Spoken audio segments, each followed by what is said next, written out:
Olá, eu sou o Douglas Ferreira e esse é o Business Cast da semana. Hoje a gente abre espaço para falar sobre o Piauí. E para falar sobre o nosso estado, nós trouxemos uma pessoa que conhece o estado como a palma da mão. Eu estou falando da advogada, ex-deputada estadual, ex-deputada federal, ex-vice-governadora do nosso estado e atualmente ela ocupa a diretoria administrativa e finanças do Sebrae Nacional. Estou falando de Margarete Coelho, Margarete Castro Coelho. Tudo bom, Margarete? Há quanto tempo? Ô Douglas, que prazer te reencontrar, uma alegria enorme estar aqui, estou contente, esse espaço que você abre para que a gente possa participar e falar de um tema que é desafiador, mas ao mesmo tempo é prazeroso se falar, que é o nosso Piauí. E eu sei que você gosta do Piauí, gosta do norte, gosta do sul, aliás, você vem do sul, né? Vamos falar um pouquinho da Margarete cidadã, da Margarete piauiense. Fala aí, vem de São Raimundo Nonato? Exato, Douglas, eu saí de São Raimundo Nonato muito novinha, 14, 15 anos, comecei a estudar. Na época, em São Raimundo, nós tínhamos uma ligação muito grande com a Bahia, porque nós ficamos ali fronteira, eu sou do Sudeste, bem ali na fronteira. Então, a gente estudava em Salvador. Remanso do lado? Remanso, 90 quilômetros ali pertinho, barragem de Sobradinho ali do lado, enfim, é uma outra realidade. E nós estudávamos em Salvador. São Raimundo ainda não tinha segundo grau, né? Tinha escola normal, mas não tinha científico. Sim. E eu, como eu queria fazer direito, eu queria fazer engenharia, eu tinha que procurar outros meios. Então, fui para Salvador, estudei lá, fiz todo o meu ensino fundamental lá.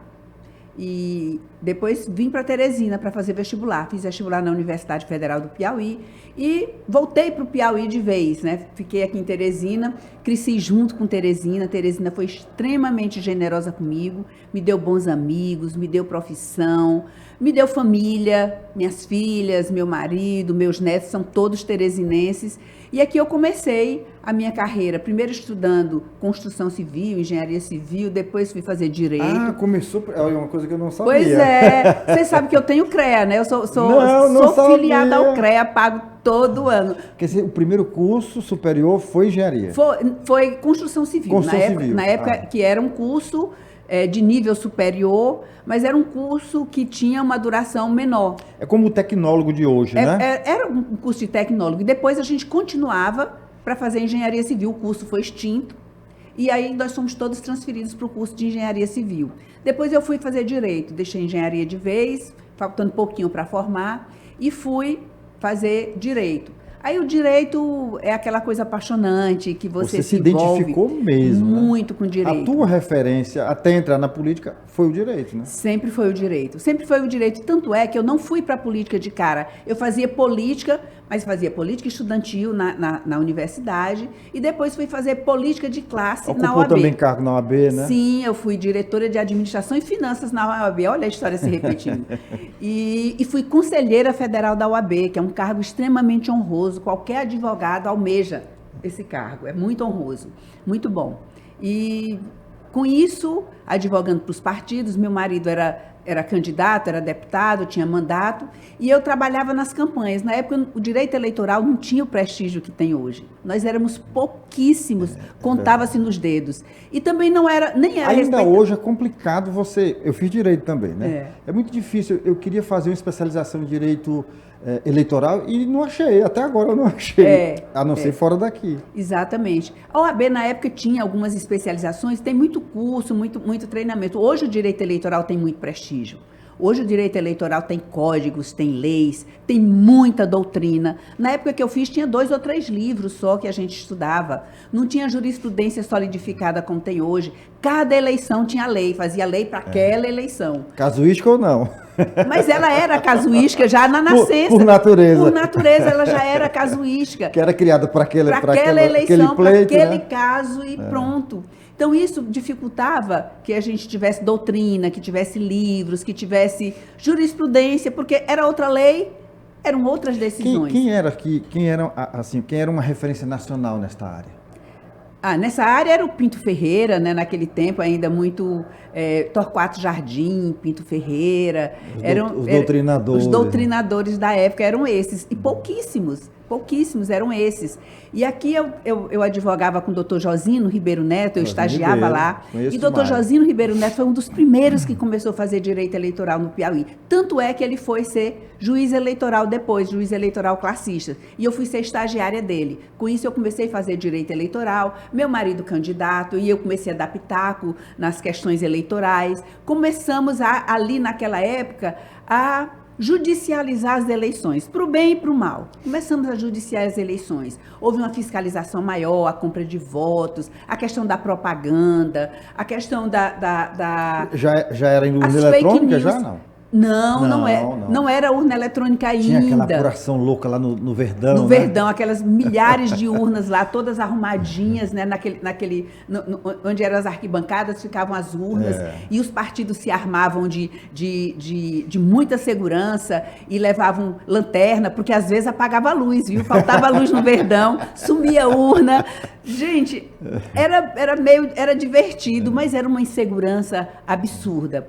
Tinha brigas, de esforço físico, as pessoas se estapeavam no Verdão. No interior, incendiavam urnas. Incendiavam urnas. Enfim, era uma outra época do direito eleitoral. As urnas eletrônicas já são da década de 90, né? Já com a Lei 9.507, já com uma lei definitiva que vige até hoje, já o processo eleitoral mais estabilizado. Mas eu vim daí. E isso deixava o advogado muito em evidência. E terminou que eu fui ganhando, vamos dizer assim, popularidade dentro do partido, nos partidos. Comecei a advogar para outros partidos também, para outros candidatos. Veio a eleição do Hugo com Monsanta e a primeira cassação de governador no Brasil. Foi exatamente no estado do Piauí, a cassação do Monsanta. Na época éramos eu, Marcos Vinícius Furtado Coelho e a Fernandinha Silveira, nós éramos os advogados do processo. Aí depois vieram os grandes advogados nacionais, as grandes bancas nacionais se mudaram para o estado do Piauí, né? José Geraldo Alckmin, José Eduardo Alckmin, José Geraldo é o vice, é tio dele, né? O Zé Eduardo Alckmin, até hoje um grande advogado e um grande amigo que eu fiz nessa época, advogando de lados contrários. Então, realmente, começamos por aí. E daí, quando o Marcelo disse que não se candidataria mais, o partido vinha de uma eleição ruim. O partido tinha 5 ou 6 deputados. Você já falou alguma vez sobre esse episódio? Por que ele desistiu da política? O Marcelo desistiu naturalmente. Ele foi eleito e terminou a eleição, ele disse, essa é a minha última eleição. Reuniu todos os prefeitos, as lideranças dele e disse, olha, comunicou, eu não serei mais candidato. Então, houve aquele esvaziamento do gabinete do Marcelo. Quando o partido me chamou para ser candidata, nós não tínhamos aquele capital político que havia sido construído pelo Marcelo. Ele tinha sido completamente desarticulado. Tanto é que foi um grande esforço. Primeiro, porque o partido vinha, né, de uma eleição ruim. Nós tínhamos 5 ou 6 deputados estaduais e todos perderam, só o Marcelo se elegeu. Ficamos com um só numa coligação feita com o MDB, que não foi boa, porque os deputados do MDB tinham porque estavam no governo, tinham, vamos dizer assim, um capital político maior, e o Progressistas, que naquela época era PDS, perdeu toda a sua bancada. Então, eu tive que recomeçar praticamente do zero, Douglas. O Marcelo tinha desarticulado a base dele, o partido tinha vindo de uma eleição ruim, então a chance de eu me eleger deputada estadual era pouquíssima. Mas vinha exatamente da época em que se fixou a cota de mulher. Por isso ninguém fale mal de cota de mulher perto de mim. Favoreceu, né? Veio a cota de mulheres. E aí tinha outros nomes no partido, mas o partido só tinha condição de eleger um. Tinha que centrar força para eleger um.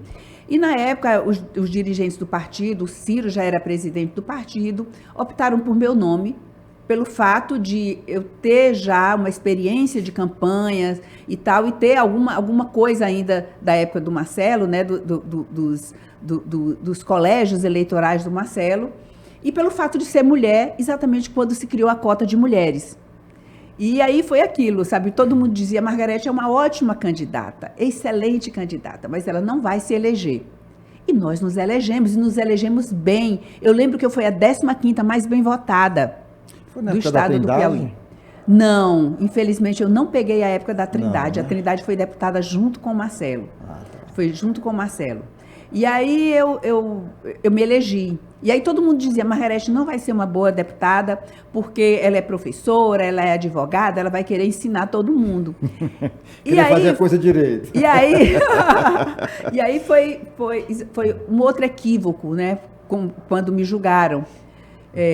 Foi uma legislatura extremamente colaborativa. Nós tivemos desafios enormes. Foi nessa época que diminuíram as vagas da Câmara Estadual, da Assembleia Legislativa e da Câmara Federal. E fomos nós, Temístocles Filho era presidente, fomos nós que fomos a Brasília, foi o Estado do Piauí que conseguiu reverter essa decisão que era do TSE e nós revertemos no Supremo.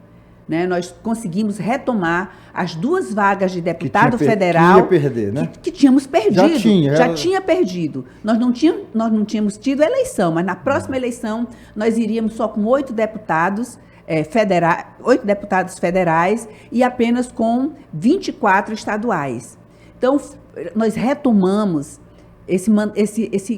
essa representação do Piauí na Câmara. Eu reputo isso o maior legado do meu mandato de deputada estadual. Foi ter conseguido manter a representação do Estado do Piauí na federação. Né? E isso continua irredutível até hoje. Tentaram diminuir de novo, mas a nossa tese continua viva. Aquela decisão que foi tomada pelo Supremo, ela continua viva, ela continua vigente.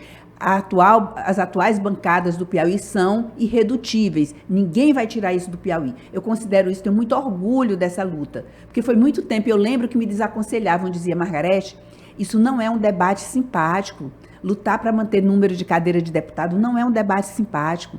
E depois a gente viu, foi esse debate que me deu estatura, me deu visibilidade e me deu legitimidade para concorrer ao primeiro cargo, a primeira vez, a primeira mulher, a vice-governadora do estado do Piauí. E sendo vice-governadora, a primeira mulher que assinou um documento como governadora do estado do Piauí. Isso é histórico. Então, isso é histórico e isso começou lá.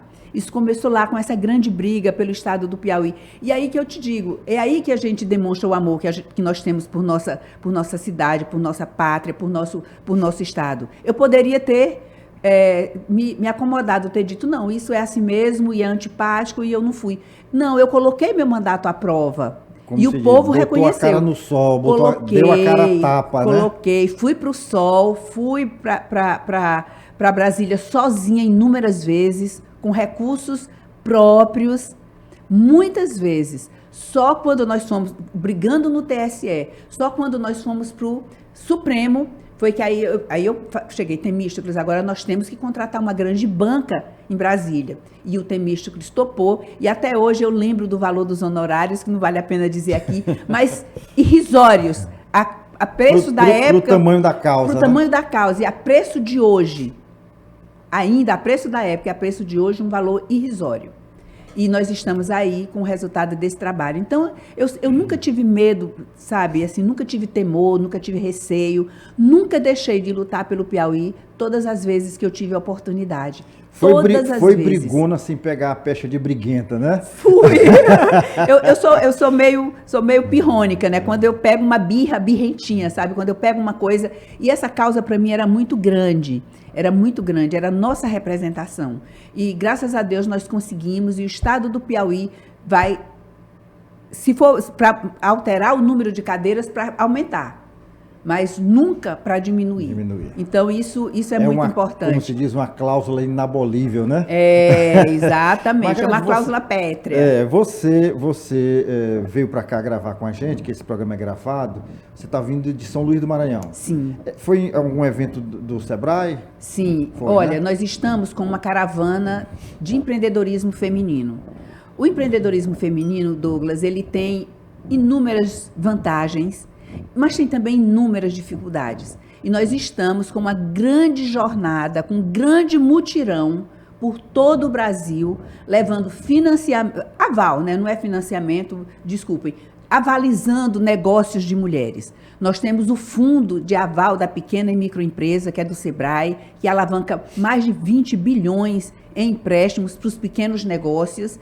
E nós estamos com essa bandeira do Sebrae avalizar, dar garantia de 100% nos empréstimos que mulheres tomarem junto às instituições financeiras, sejam bancos, sejam cooperativas de crédito, porque o Banco Central divulgou um dado que nos deixou extremamente inconformados, de que mulher paga 4% a mais de juro que homem. Eu queria te perguntar agora. Não é um absurdo? Teve aqui uma presidente de Mulheres de Negócios aqui do Piauí, e ela disse isso, ela disse, olha, o empréstimo para a mulher tem um juro maior. Tem um juro maior e tem um prazo de pagamento menor. E aí a primeira pergunta, a primeira pergunta é, então elas são más pagadoras? Não são. Pela pesquisa do Serasa, elas são melhores pagadoras que os homens. Elas são mais adimplentes que os homens. Que jabuti é esse? Pois que jabuticaba é essa? É a questão mesmo vamos dizer, do preconceito contra mulheres de negócios, contra mulheres em determinados espaços. As mulheres, quando vão aos bancos, elas relatam coisas incríveis. Por exemplo, do banco perguntar quem vai cuidar dos filhos enquanto você estiver cuidando do negócio. E é uma pergunta chata, mas é uma pergunta cabível. Por quê? Porque as mulheres, como elas cuidam da casa, elas têm 10 horas e meia a mais de trabalho doméstico que os homens, elas passam menos tempo dentro do negócio delas. Então, apesar delas estudarem mais, os negócios delas serem bastante criativos e elas serem muito, muito trabalhadoras, se elas passam menos tempo dentro do negócio, elas lucram menos, elas ganham menos. E com isso, os bancos acham que elas têm menos condições de arcar com as responsabilidades de um empréstimo. Mas elas são extremamente cuidadosas. Eu te digo porque como eu sou diretora de administração e finanças do Sebrae, quem honra os avals somos nós. Então, eu recebo a lista de tudo que é de aval que nós vamos honrar, que o Sebrae vai pagar porque o cliente do banco não pagou. Então, eu olho, e os empréstimos das mulheres, o que nós pagamos para as mulheres, são valores 10% do valor dos homens. Né? Os homens são mais arrojados, eles são mais atirados. As mulheres são muito cuidadosas, elas não gostam de ser devedoras. Então, nós estamos pelo Brasil inteiro com essa jornada. Elas investem mais com o pé no chão, mais com o pé no chão, não arriscam muito. Não, né? Não. Elas são mais cautelosas, elas são mais cuidadosas na hora de colocar o nome delas em. E aí, qual é o grande problema? Elas não têm avalista, porque é incrível. Elas avalizam dentro de casa para os maridos, para os homens, mas a família não avaliza também para a mulher. Tem uma outra coisa que capital de giro, e por isso que capital de giro é caro para determinado segmento, para o segmento dos pequenos, é que eles usam muito cartão de crédito, e todo mundo sabe o tamanho dos juros de um cartão de crédito.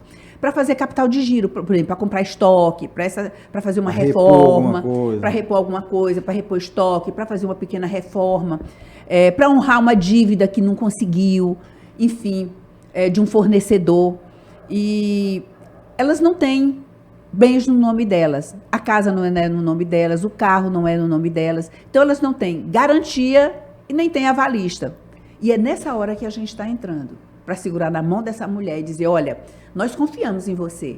Nós vamos te avalizar e nós vamos te avalizar 100%. Porque para os homens, o Sebrae só avaliza 80%.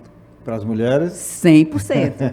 Olha, quer dizer que esse evento lá foi por conta disso? Foi por conta disso. Então você está correndo o Brasil todo? O Brasil inteiro. O Brasil inteiro. Nós já fizemos o lançamento em 3 estados. Aqui no Piauí será em agosto. Vamos fazer uma grande caravana das mulheres. E como o Piauí é meu estado, claro que eu vou fazer mais bonito aqui. Nós vamos para os municípios onde nós temos escritórios regionais. Nós vamos até lá. Chegar mais pertinho dessa mulher, pegar mais firme na mão dela. Perfeito.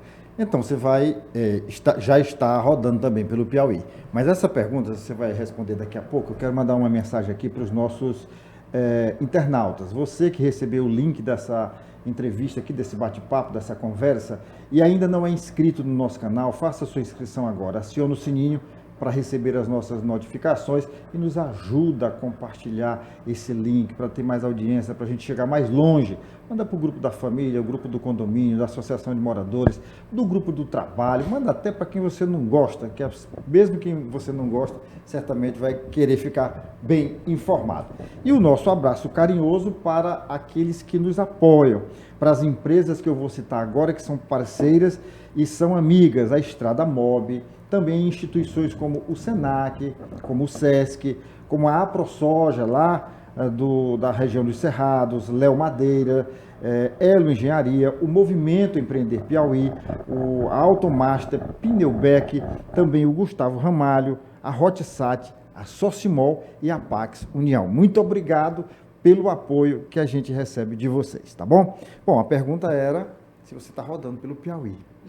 Estou indo pelo Piauí inteiro, graças a Deus, esse final de semana mesmo, acabei de chegar, acabei de pousar, vim direto para cá, diretamente de São Luís para cá, e amanhã mesmo eu já vou cedinho para Piracuruca, vou para Floriano, vou passar em Castelo do Piauí, vou dar estou dando umas voltas por meu estado. Está dando um giro mesmo, como se dizia antigamente, eu ouvi isso do padre que você conheceu muito bem, do Padre Lira, Padre né? Lira.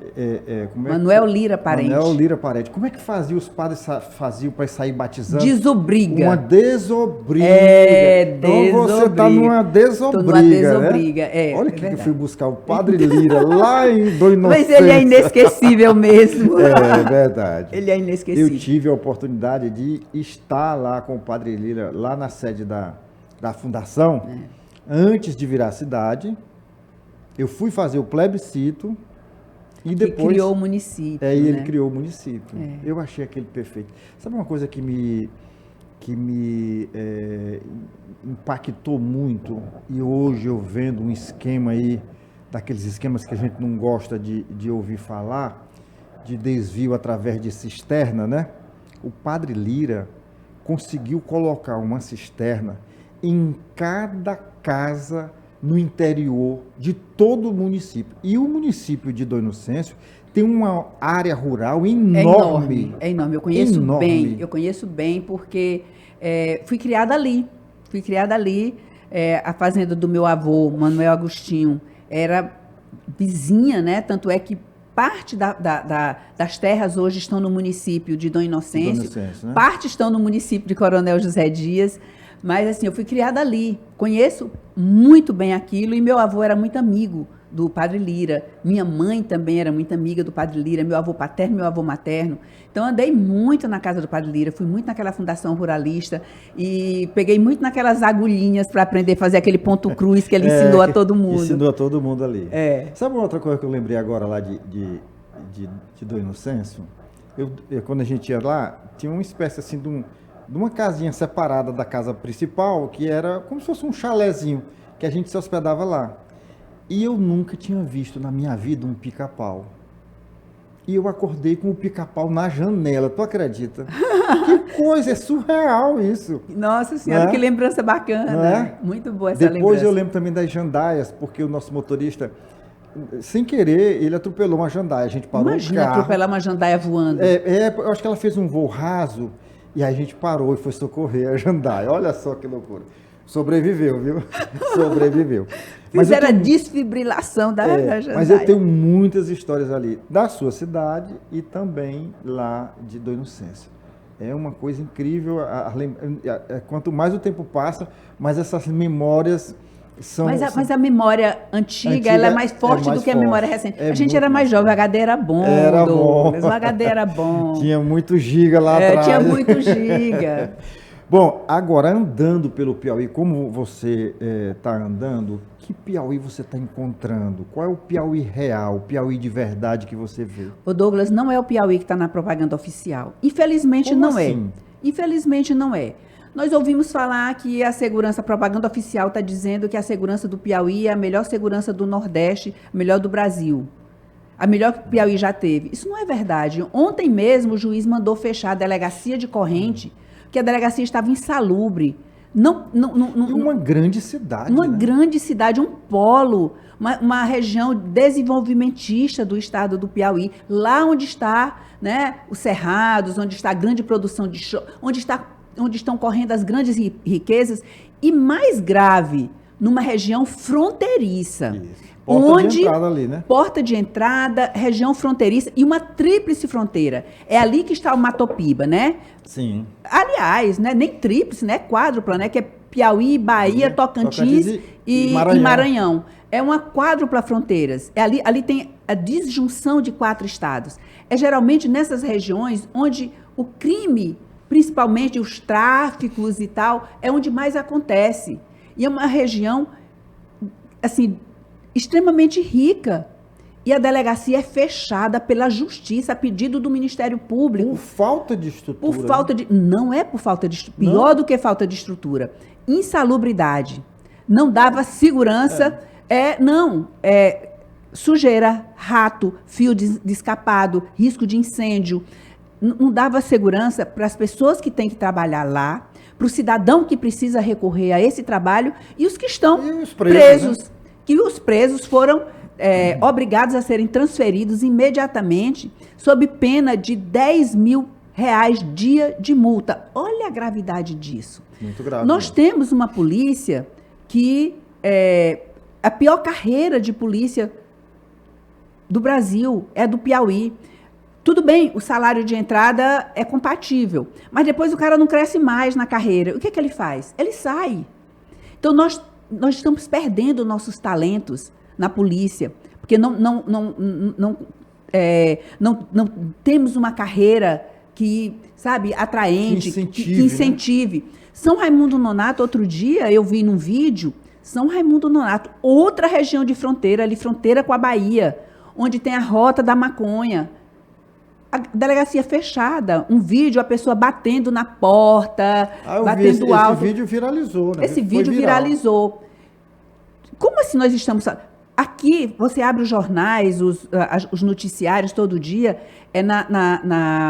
na periferia da cidade, os grandes crimes, né? Pessoas decapitadas, pessoas incendiadas, pessoas mortas, as gangues se matando, as facções, né? As gangues tomando conta da periferia. Quem mora na periferia de Teresina ou de qualquer cidade do Piauí que tem coragem de sentar na calçada? Ninguém tem coragem. E eu não sei, te digo que essa não é. Outra questão, o abastecimento d'água ou o desabastecimento. As pessoas estão morrendo de sede. As abelhas estão abandonando as colmeias por falta de água. Migrando, né? Migrando. As abelhas estão migrando, Douglas, por falta de... Não tem água para alimentar uma abelha, porque água é alimento. Água é alimento e é o principal alimento. Nós estamos vendo na propaganda as escolas... Fazer um parênteses aqui, que eu lembrei de uma história bem interessante, pertinente com relação à abelha. Essa questão da água para a abelha é tão séria, é tão grave, que os grandes produtores de mel ali da região de Picos, quando chega o período de seca no Piauí, não é seca no Ceará, é época de florada lá na região de Campos Sales, por exemplo. Uhum. Eles pegam as abelhas, colocam em cima do caminhão e levam as abelhas para lá. Então, o que está ocorrendo, que você está denunciando aqui, é que essa situação da abelha está acontecendo fora do período de seca, né? Mas está acontecendo, por exemplo, olha, a minha região é a região de São Raimundo Nonato, é o território Serra da Capivara. Ali nós temos, hoje, a maior produção de mel do Piauí está ali. E a maior produção de mel, a segunda maior produção de mel do Brasil, presta atenção, a segunda maior produção de mel do Brasil. E um mel extremamente diferenciado, porque como nós não temos grandes projetos de agricultura, de agronegócio, de agropecuária ali na região, a florada é nativa e não tem agrotóxico, não tem defensivo. É um mel orgânico. É um mel orgânico e puro, livre de qualquer tipo de pesticida. Da florada natural. E eu lembro, por exemplo, a Niede Guidon, dentro do parque, fazendo pequenos tanques para alimentar, para dar água para as abelhas, para elas não irem embora, porque além de tudo você perde o material, como é que a gente diz, a carga genética dela, que já está adaptada ali para a região. Então assim, eu estou vendo pessoas na região de Jaicós, Picos, Marcolândia, na região de Marcolândia, gente, para fazer aquela adutora ali, quanto custa?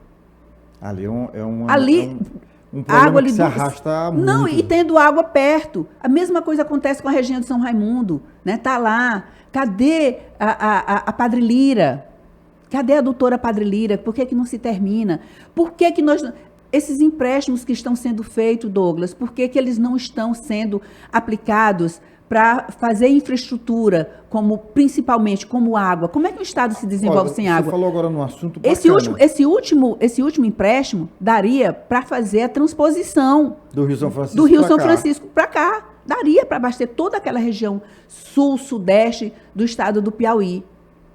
Mas não, nós estamos fazendo empréstimo para pagar empréstimo. Era isso que eu ia te perguntar. Não é isso. Eu A gente está fazendo. E não quis acreditar. Não, mas é a pura verdade. A justificativa é a melhor possível para o empréstimo. Agora, a finalidade lá, na ponta, vai para onde esse dinheiro? Para pagar empréstimo. Empréstimo para pagar empréstimo. Empréstimo para pagar empréstimo. Eu estou fazendo o seguinte, eu estou pagando o cheque especial com o cartão de crédito. Ou seja, eu tenho um juro caríssimo, estou pegando outro juro caríssimo para pagar o juro caríssimo, e essa bola de neve, sabe? Eu fico tão preocupada, sabe, de não ver ninguém levantar a voz contra isso. Eu sou a favor, pega o empréstimo e faça a transposição, termine a doutora Marruaz, termine, faça a Dom Inocêncio, faça. Mas faça desculpa, coisa. a Padre Lira. Padre Lira, né? Mas faça, Dom deixa. Inocêncio é o nome do município. Dom Inocêncio é o ex-bispo lá, né?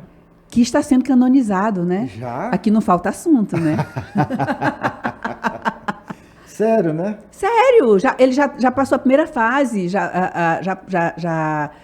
Roma já veio, já levou as relíquias dele, enfim, está sendo canonizado.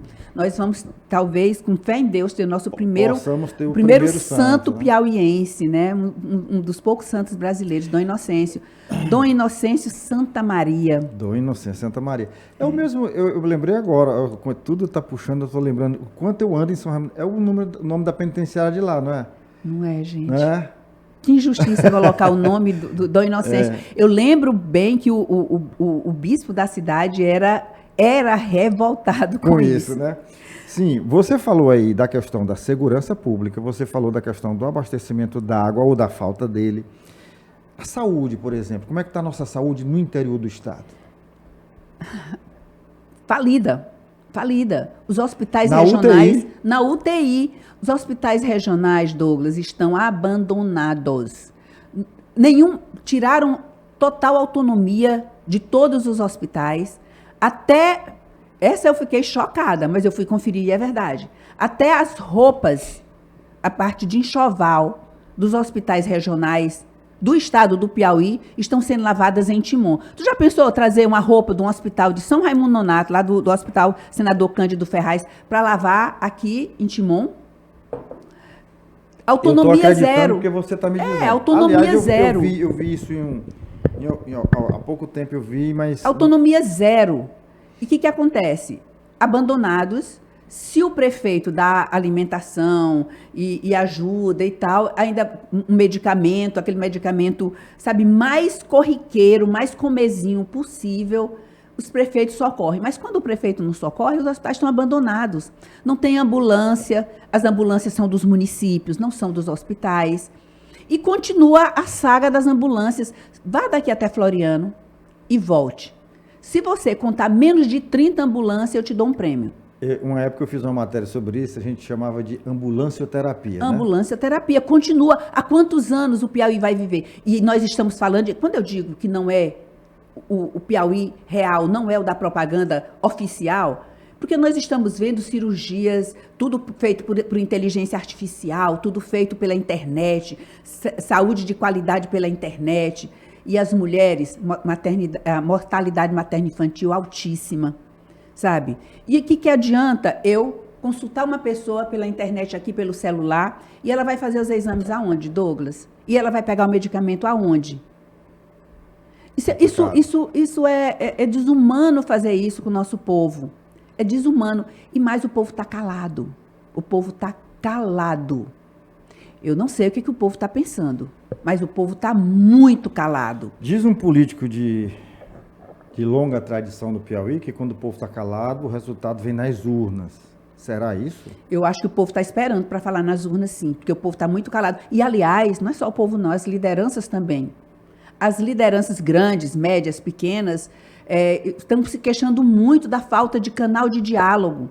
E aí, quando se começou a denunciar isso, começaram uma saga, né? uns grandes movimentos.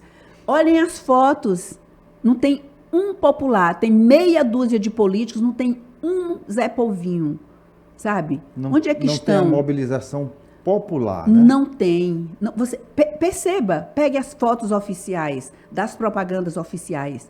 Não tem povo, não tem gente. E assim, e de repente, sai todo mundo correndo. Eu achei meio, vamos dizer assim, pitoresco. Aquela história de se inaugurar a obra correndo. Eu nunca tinha visto isso, não. Já tinha visto muito sistema. Mas esse de inaugurar a obra correndo, eu não tinha visto ainda, não. É complicado. Bom... Aquele bando de político de sapato do bico fino, calça jeans apertada, correndo no asfalto quente. Você falando, eu lembrei do papai. O papai disse, meu filho, a situação está tão diferente. Você vê como é que os homens se vestem hoje. No meu tempo, eu usava um terno de acetinado branco, camisa de cambrá de linho. No meu pé, eu tinha um sapato duas cores, bico fino, salto carrapeta, não sei nem o que ele tá falando. O negócio era chique. Aí veio me mostrar uma foto. Realmente, naquela época, os homens se vestiam com elegância, as mulheres também. Não, né? mas o povo que está correndo nas inaugurações está elegante também. Também? Tá elegante também. Bom, Margarete, eu vi, e é por isso que a gente convidou você aqui, o senador Ciro Nogueira lançando seu nome como pré-candidata ao governo do Piauí. Vocês já acertaram, já conversaram? Você advoga essa causa? Está disposta a encarar esse desafio? Quero que você fale sobre isso. Douglas, no começo dessa nossa conversa, eu disse que eu nunca recusei trabalhar por meu estado. Nunca recusei. Não foge à luta. Não fujo. Por mais que a situação pareça difícil, complicada, quando eu comecei a lutar para defender a nossa representação na federação, ninguém acreditava. Quando eu me candidatei pela primeira vez, ninguém acreditava na deputada estadual. E, graças a Deus, tivemos um mandato maravilhoso. O senador Ciro Nogueira, o partido, na verdade, se reuniu e me consultaram. Obviamente que eles não iriam falar sem consultar. Me consultaram se eu colocaria meu nome à disposição. E eu falei para ele que sim, falei para o partido que sim, e falo para o povo do Piauí também que sim. Meu nome está à disposição do partido. Esse momento não é momento de se firmar nomes, não é momento de candidaturas ou de pré-candidaturas, é muito cedo para isso. O partido tem outros nomes, e não só o partido, a oposição tem outros nomes. Então, vamos ver, vamos colocar nosso nome à disposição, vamos dialogar, vamos conversar, vamos debater e vamos ver lá na frente quem está em melhor situação, quem conseguiu dialogar melhor com o povo, quem conseguiu, vamos dizer, angariar a simpatia das pessoas e do grupo, porque não adianta você ir numa oposição dividida, numa oposição... E não pode ser a candidata só do partido, não, né? Não pode. Tem de ser de toda uma ala de oposicionista, no caso aqui, né? Então, eu digo que meu nome está à disposição do partido e está à disposição das oposições. Estou completamente à disposição. E à disposição para fazer uma campanha bonita, propositiva, debatendo, uma campanha de ideias, sem essas vamos dizer, essas atitudes rasteiras, sem baixarias, enfim, debatendo sério o Piauí merece. O Piauí merece. O povo do Piauí, Douglas, o eleitorado de hoje não conheceu outra forma de governo que não seja a que nós temos. Não conheceu. Esse grupo está no poder há 20 anos. Então, há 22. Há 22 anos. Então, a grande maioria dos nossos eleitores não viu outro modelo de Piauí. Mas esse realmente é o melhor modelo de Piauí? Esse modelo de Piauí que nós continuamos sendo o menor do Nordeste, que nós continuamos tendo os piores índices na educação, os maiores índices de analfabetismo, os piores índices de mortalidade materno-infantil. Nós temos os maiores impostos do Brasil. Piauí tem o segundo maior imposto ICMS, do falando, Brasil, né? Do ICMS, que é o imposto do Estado, o principal imposto do Estado. É o que todos pagam. E é o que todo mundo paga, porque é o que encarece a comida na mesa. Então, não adianta ninguém dizer, não, comida está cara no Brasil inteiro, está mais caro no Piauí, gasolina está mais caro no Piauí, energia está mais caro no Piauí, internet está mais caro no Piauí. Tudo que depende do ICMS está mais caro. E os nossos investidores e os nossos empreendedores estão ganhando menos, porque pagam mais, porque é mais caro ter negócio no Piauí. Então, como é que eu atraio para o Piauí investidores? Como é que eu atraio negócios para o Piauí? Como é que o meu estado se desenvolve se 90% da economia brasileira ela se baseia nos pequenos negócios? E os pequenos negócios do Piauí estão pagando 23% de ICMS. de ICMS. O segundo maior do Brasil. E tem quem diga, não, Margarete, mas você foi vice-governadora e o ICMS era caro. Eu lembro que a gente ouvia reclamação aonde a gente passava, mas era 17%. Era 17%. E a gente já ouvia reclamação. Agora, 22,5%. Só perde para o Maranhão, que tem 23%. Como é que eu faço geração de emprego, Douglas, se 60% dos empregos estão nos pequenos negócios? Como é que eu faço geração de emprego se eu estou garroteando os pequenos negócios? Se eles estão mal se segurando em pé? São os mais endividados e são os menores salários do Brasil. Então, esse modelo que eu quero é esse modelo em que eu pego o dinheiro do Fundeb, que é para gastar com incentivo à educação, e pago para fazer placa, não sei quantos milhões, numa empresa que é do irmão do secretário de comunicação. Como é que eu vou gastar envelopando escola, colocando placa? Se fossem placas educativas, eu ainda iria. Mas não são placas educativas. Nós estamos envelopando escolas. E estamos dizendo que tem escolas. Quantas escolas no Piauí tem internet, Douglas? É difícil. Não é difícil a gente responder. Não é? É? Vai no interior aí, vai ver quantas escolas tem com internet. E eu estou falando que nós vamos dar aula agora com inteligência artificial, com robótica. Eu sou a favor, tem que ter. Mas vamos começar fazendo o dever de casa? Mas tem que ter mesmo, né? Mas tem que ter mesmo. Vamos colocar a internet nas escolas? Vamos colocar carteira, material didático, merenda, professor bem pago. Nós temos quantos anos sem fazer concurso professor no Brasil, no Piauí? No Piauí. 21 anos sem fazer concurso. Só professor substituto. Então, e eu pego não sei quantos milhões do Fundeb, que foi devolvido para o Estado agora, e vou gastar com placa. Com placa. E ainda numa empresa que nasceu outro dia, que surgiu outro dia, que é do irmão do secretário. É muito feio isso, é muito triste ver isso. Nós temos que mostrar. Então, temos que andar pelo Piauí, temos que fazer a discussão, temos que dialogar, temos que mostrar, principalmente, Douglas, que tem outras opções. Tem outros modelos de educação, tem outros modelos de saúde, tem outros modelos de segurança. E a gente sabe fazer. Nós sabemos fazer. Nós temos experiência. Eu conheço o Piauí, não tem um município no Piauí que eu não já tenha ido pelo menos 3 vezes. Bom, de qualquer forma, sendo você a candidata, sendo outro nome da oposição, vai enfrentar um governo que está aí articulado, que está endinheirado, porque esses 11 milhões vão chegar até a eleição, e vai pegar 11 bilhões. Bilhões, desculpa. Bilhões. Imagina quantas carretas cheias de cédula não são. É muita grana, é muita grana. Bom, e você vai ou quem a oposição indicar, vai enfrentar uma estrutura que está cooptando gente em todo lugar.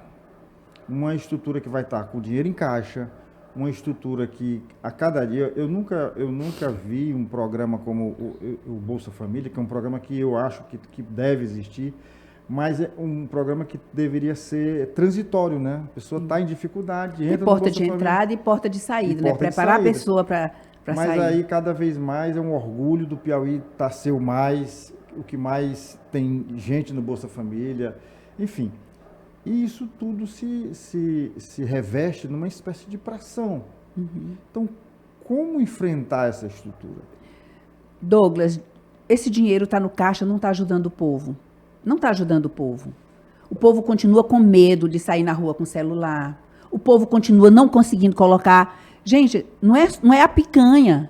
Eu já não falo da picanha. Eu falo do ovo, do café. Você já pensou faltar café na sua casa? Como diz lá na minha Não, aí é o cúmulo. Na minha família a gente chama o bife do oião, né? O ovo, né? O bife do oião. Faltar o ovo. Veja, faltar café. Café está caríssimo. A picanha está inacessível. Nem classe média mais consegue comer picanha. Imagina as classes menos favorecidas. O ovo está caríssimo, sabe? O macarrão está caríssimo. O arroz está caríssimo. está faltando na mesa do nosso povo. As pessoas estão pagando caro. E eu concordo que o Bolsa Família é um dos maiores programas sociais que já existiu, o maior de todos. Mas nós temos que pensar em como as pessoas vão saindo do programa. Isso não é para ser um benefício vitalício, a menos que a pessoa realmente precise.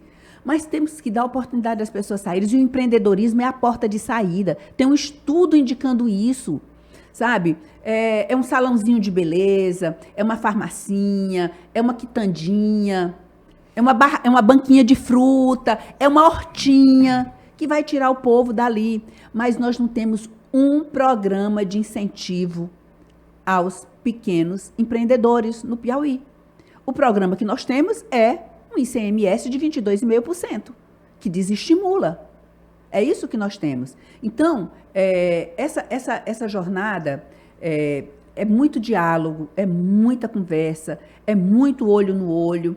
E, como eu te digo, o povo está calado. Se o povo está calado, o povo está sentindo, o povo está pensando. E eu tenho esperança, mais que esperança, eu tenho certeza que o povo vai acordar. Vai ver que esse modelo cansou. Que já está na hora de um outro Piauí. O Piauí é um estado rico, com poucas oportunidades para o seu povo. De um povo empobrecido, né? É rico com péssimos indicadores sociais. Então, não é esse Piauí que nós queremos, não é esse Piauí que meu povo merece. Vamos lá. Eu, particularmente, tenho tecido algumas críticas em relação a essa política de empréstimos, né? O endividamento do Estado tem um limite e se estão cobrando, fazendo empréstimo para pagar empréstimo é porque já está exaurindo essa capacidade do Estado. E como gerir um Estado desse tamanho, sem recursos extras? Como é que você pensa isso? Olha, eu não sou contra empréstimo, não. Eu acho que empréstimo tem que ser feito. Agora, empréstimo para infraestrutura, empréstimo para custeio da máquina, ou para pagar juro de empréstimo, que é o que está acontecendo, é dinheiro jogado fora. É como se eu tivesse, sabe, despejando o dinheiro no vento. Eu sou a favor, como eu disse no começo. Vamos fazer um empréstimo para fazer a transposição do Rio Parnaíba? Ou do Rio São Francisco? Vamos fazer um empréstimo para construir as adutoras necessárias, marruasas, que estão aí começadas e que não foram terminadas? Ótimo, porque eu estou antecipando o benefício para o meu povo. O empréstimo é para isso, para antecipar benefício para o povo. Não é para custeio da dívida, não, gente. Pelo amor de Deus. Isso é uma loucura o que estão fazendo. Mas acho que, administrando com responsabilidade, os recursos sem nenhum desvio de finalidade. Não estou falando de outro tipo de desvio, estou falando de desvio de finalidade. Eu não posso pegar dinheiro do Fundeb para fazer placa. Estou falando disso. Gastando no que é necessário gastar, gastando com parcimônia, gastando com planejamento. Planejamento. Nós vamos fazer um grande plano de governo. Um grande plano de governo que vai ser lei para nós. Não é lei para os outros, não. É lei para nós que vamos colocar em prática.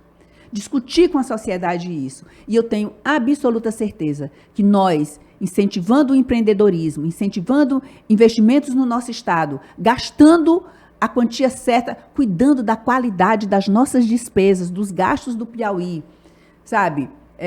Pegando empréstimo não para pagar custeio de dívida, mas para fazer os investimentos necessários. O Piauí cresce e cresce rápido. O Piauí vai florescer. Vai ser o Piauí que o povo merece.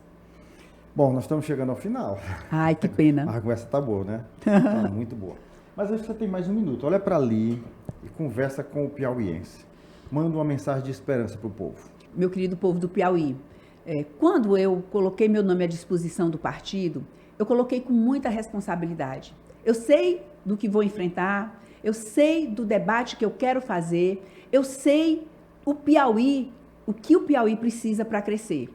Eu sei, e o Sebrae tem me dado uma experiência incrível de gestão. Eu tenho visto experiências maravilhosas Brasil afora que podem e devem ser aplicadas aqui no nosso estado. E sempre com diálogo de qualidade, conversando com lideranças, acabar com isso de pequenos líderes não terem direito de falar, não terem direito de pisar no gramado do Karnak. Tem que pisar no gramado e nos tapetes do Karnak, porque eles precisam ser ouvidos porque são legítimos. respeitar o povo, sabe? E um compromisso aqui, a propaganda oficial só vai ser para campanhas educativas, só vai ser para esclarecimento, nunca para enganar o povo. Fala em Jardins do Palácio, Jardins de Burle Marx, né? Jardim de Burle Marx. Que, aliás, quando eu assumi o governo pela primeira vez, me cobraram por que eu não estava cuidando do jardim. Porque acham que cuidar de jardim é coisa de mulher. Coisa de mulher é cuidar de gestão. E de uma coisa eu sei, eu não entendo de bolsa de valor, não, mas eu entendo de gestão pública, eu entendo de políticas públicas, porque fiz um doutorado nessa área. Bom, muito obrigado por primeiro por ter aceito o nosso convite, por ter vindo aqui conhecer o nosso estúdio, nosso espaço e dizer que aqui está sempre à vontade para você. Muito obrigada. Eu queria deixar um abraço para todos vocês, para o Arthur, deixar um abraço aqui para o pessoal do MOVE. Estou encantada, li o estatuto todinho aqui, estou muito impressionada e já vou dizer que eu já vou buscar parceria com vocês. Pode se inscrever e ser parceiro do MOVE. Já vou fazer minha proposta de parceria. Tá bom. E você em casa já sabe, toda semana tem um episódio novo, tem uma conversa nova, tem informação nova e eu conto com a tua audiência. Até a próxima semana.